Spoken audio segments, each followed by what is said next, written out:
बिस्मिल्लाहिर्रहमानिर्रहीम। Hi guys, this is Ahmad and welcome to my YouTube forex money channel. उम्मीद करता हूँ आप सब खैरियत से होंगे। और अभी की वीडियो में जो हम एनालाइज करने जा रहे हैं वो करने जा रहे हैं जी यूरो यूएसडी को, जिसने यूँ समझ लें कि पूरी मार्केट को ही बहुत आगे इस टाइम लगाया हुआ है। और बहुत सारे ट्रेडर्स के ऑलरेडी अकाउंट भी इसी चक्कर में वॉश हो चुके हैं। और अगर बात की जाए बहुत आसान अल्फाज में, तो इस टाइम जो हमारे पास यूरो यूएसडी का जो एरिया है वो बड़ा ही बेहतरीन एरिया है और वो रिमेन कल वाला ही एरिया है। अगर मैं बात करूं कल के एनालिसिस की, तो कल के एनालिसिस क्या बखूबी एनालिसिस थे। हमारे पास सिर्फ 20 पिप कैसल था, 15 टू 20 पिप कैसल था और 100 पिप्स प्लस का जो है वो रिवॉर्ड था। तो जिन लोगों के ऐसे लेट होते हैं, मैं यही कहता हूँ कि आप लोग जब ट्रेड एंट्री में एक प्रॉपर अपना जो अमल दखल रखते हैं ना, या आप यूँ समझ लें कि जब आपके ऐसे लेट होते हैं और उसके बाद आप ये प्लान करते हैं कि जब हमने एंट्री लेनी है, तो उसमें फिर होता ये है कि आप लोगों को कहीं ना कहीं पे ऐसी प्रॉफिट टेकिंग होती है कि आप लोग जो है वो with in short time period एक हैंडसम प्रॉफिट जो है वो मार्केट से निकालने में कामयाब हो जाते हैं, जैसे कि कल मार्केट ने किया। और मार्केट ने कल इसी जोन से बार बार प्रॉफिट दिया। अगर मैं आसान अल्फाज में बात करूं, तो मार्केट के लिए जो इस टाइम ये लेवल है, ये मार्केट की जान बन चुका हुआ है। और अल्हम्दुलिल्लाह हम लोग कल भी जो है वो एक हैंडसम प्रॉफिट में रहे। और जो लोग आके कमेंट करते हैं कि जी एसएल हिट हो रहा है सर, अब बताएं क्या करें, तो मैं आप लोगों को यही सजेस्ट करूंगा हमेशा कि आप लोग जब एसएल हिट करवा रहे होते हैं तो मार्केट में एंगेज रहा करें, अदर जो ट्रेड्स हैं उन पे फोकस किया करें। जैसे कि यूरो यूएसडी में मेरा नहीं ख्याल आप लोगों का कोई भी एसएल हिट हुआ है प्रीवियस 2 डेज से। और आप देख सकते हैं कि मार्केट ने एक बहुत ही जो है वो मज़ेदार मूवमेंट दी हुई है। हमें यहाँ से स्कैल्पिंग भी मिल रही है, हमें यहाँ से इंट्राडे बेसिस पे ट्रेड भी मिल रही है।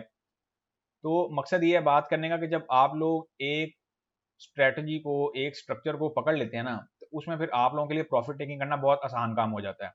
अगर मैं बात करूं कल की, तो कल मैंने एक ये लेवल ड्रॉ किया था, ये वाला। और ये बड़ा इंपॉर्टेंट लेवल था। मार्केट ने अगरचे इस लेवल को ब्रेक किया, लेकिन हमें जो ब्रेक करने के बाद यूं समझ लें कि एक जो प्रॉपर डिटेल्स दे के जो उसने स्ट्रक्चर फर्दर डेवलप करना था वो नहीं किया। और मैं इसको बेसिकली फेक आउट कंसीडर करूंगा, क्योंकि मार्केट जितने प्रेशर में गई और उतने प्रेशर से ही नीचे आ गई। अगर कल मार्केट में एक पंप आया, फॉरेक्स मार्केट में यूरो यूएसडी फॉरेक्स मार्केट में मेजर पेयर में एक पंप आया, लेकिन लोगों ने बाकायदगी से जो है ना मुझे मैसेज किया कि सर अब जो है यूरो यूएसडी बताएं कहाँ तक जा सकता है, क्या हो सकता है। तो मैंने सबको यही बोला था कि आप अभी थोड़ा सा वेट करें, क्योंकि जब मार्केट में ऐसी कैंडल्स की सूरत में पंप आते हैं ना, तो ये बड़े खतरे की अलामत होती है।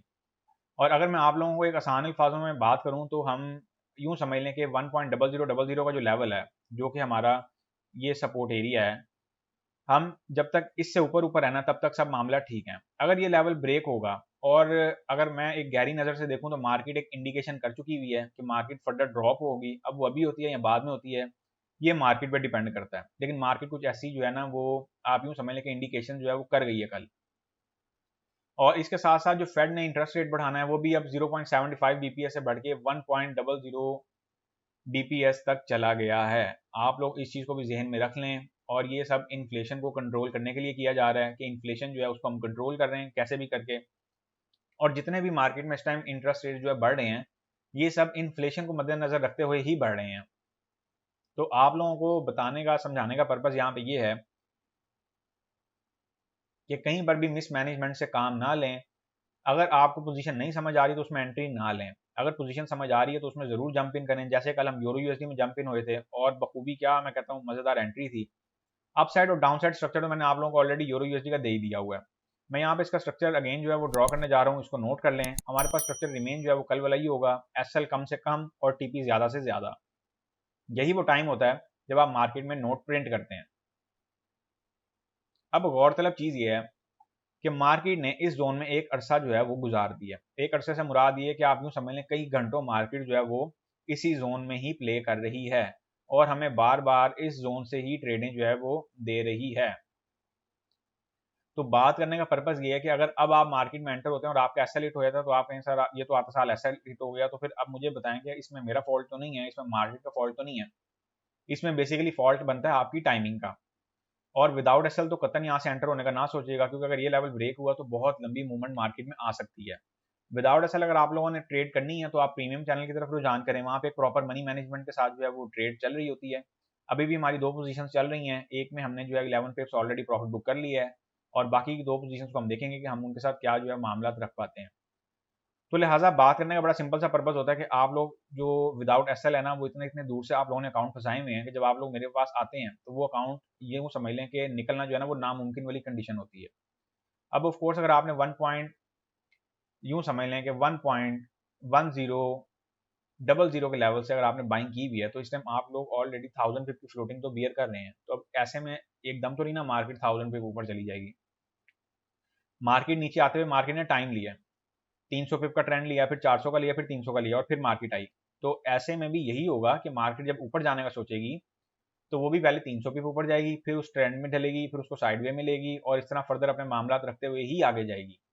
तो ऐसी किसी भी जो आप जो है ना गलत फहमी में ना रहा करें कि मार्केट जो है कोई ऐसी न्यूज़ आएगी जो एकदम ही 1000 पिप जो है मार्केट ऊपर ले जाएगी, ऐसा कुछ भी नहीं है।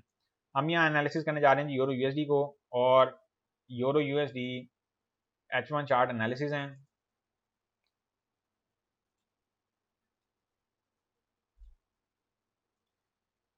अच्छा जी, अगर हम बात करें बाय के स्ट्रक्चर की, तो बाय में मैं इसकी ट्रेड का अगर स्ट्रक्चर दूंगा तो बाय का ही दूंगा। जैसे मैंने कल बाय की फेवर में था, ज़्यादा से ज़्यादा क्या होगा, 15 पिप का एसएल हिट होगा, और ये 15 पिप का एसएल वो होगा जो आपको ऑलरेडी बुक हो गया होगा, जो आप लोगों ने ऑलरेडी एक अपना प्रॉफिट 15 पिप से तो ज़्यादा ही प्रॉफिट बना लिया होगा, क्योंकि मार्केट ने इस जोन से बार बार रिजेक्शन दी है।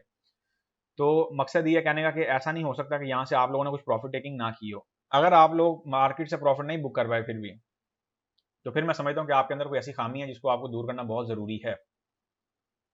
अच्छा जी, बाय हम करने जा रहे हैं यूरो यूएसडी को 1.0005 टू 1.0015 के लेवल से। TP1 की अगर हम बात करते हैं तो TP1 हम इसमें रखेंगे 1.0050 का लेवल। TP2 की अगर हम बात करते हैं तो TP2 हम इसमें रखेंगे 1.0100 का लेवल।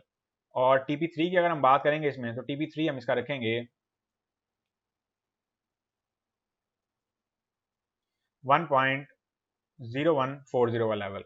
SL की अगर हम बात करते हैं तो SL हम इसका रखेंगे 0.990 का लेवल। लें जी, ये मैंने इसकी डिटेल एंटर कर दी है यूरो यूएसडी के पेयर की। इनको आप अपने हिसाब से जो है वो अब मैनेज करें, और कहीं पे भी विदाउट एसएल आने की ज़रूरत नहीं है। मैं आपको ये एडवाइस नहीं करूँगा कि आप लोग कहीं पे भी विदाउट एसएल आएँ। बड़ा ख़ास ख्याल रखिएगा, क्योंकि मार्केट जो है वो बहुत फास्ट हुई हुई हैं, और जैसे कि अपकमिंग एफओएमसी भी आने वाली है, तब तक मैं समझ रहा हूँ कि मार्केट जो है मज़ीद साइड में रहेंगी। और ये मैंने बहुत पहले से आप लोगों को बता दिया हुआ था कि जुलाई जब स्टार्ट हुआ था तभी मैंने आप लोगों को कहा था कि अगर हमें 8 जुलाई के डाटे पे कोई कंफर्मेशन इंटरेस्ट रेट की ना मिली तो फिर मार्केट्स 27 ऑफ जुलाई तक जो है वो साइडवेज में जा सकती हैं। और यूरो यूएसडी भी अभी तक स्टिल साइडवे ही है। आप इसको जो है ना कंसीडर करना आप शुरू कर दें। एक चीज़ मैं आप लोगों को और बताता चलूँ, हमारे पास अभी के लिए जो माइनर रेजिस्टेंस एरिया बना हुआ है वो यूरो यूएसडी में कुछ ये बना हुआ है। अगर ये रेजिस्टेंस एरिया फर्दर परफॉर्म कर गया और फर्दर अपने जो टेस्ट है वो कंफर्म कर गया, तो फिर मार्केट में एक लॉन्ग बियरिश मूवमेंट आ सकती है, जो कि पैनिक सिचुएशन की तरफ भी हो सकती है। लिहाजा आप लोगों ने दोनों सिनेरियोज के लिए रेडी रहना है, बाय में आए सेल में आए। मेरी एडवाइस आपको यही है कि एसएल के साथ ट्रेड करें और सुकून से जो है ना वो मतलब मार्केट से टाइम पे निकलते जाएं। अगर विदाउट एसएल ट्रेड करनी है तो फिर आप लोगों के लिए प्रीमियम चैनल बना है, वो आप लोगों के लिए एक प्रॉपर स्पॉट है। ऑफ कोर्स वहाँ पर भी ट्रेड स्टक होती हैं, लेकिन हमें ये पता होता है कि हमने निकलना कब है मार्केट में, कब जो है वो हम मुनासिब टाइम है मार्केट से निकल जाने का, हम एक हैंडसम जो है वो प्रॉफिट भी वहाँ गेन करते हैं। फर्दर एक्टिविटी जब आप लोग वो ग्रुप ज्वाइन कर लेंगे तो आपको उसमें पता चल जाएगी। सो गाइस, ये थे हमारे euro USD H1 chart analysis. अब हम मिलेंगे नेक्स्ट वीडियो में, तब तक के लिए अपना ख्याल रखें, दुआओं में याद रखें। मुझे दें इजाज़त। अल्लाह हाफिज़।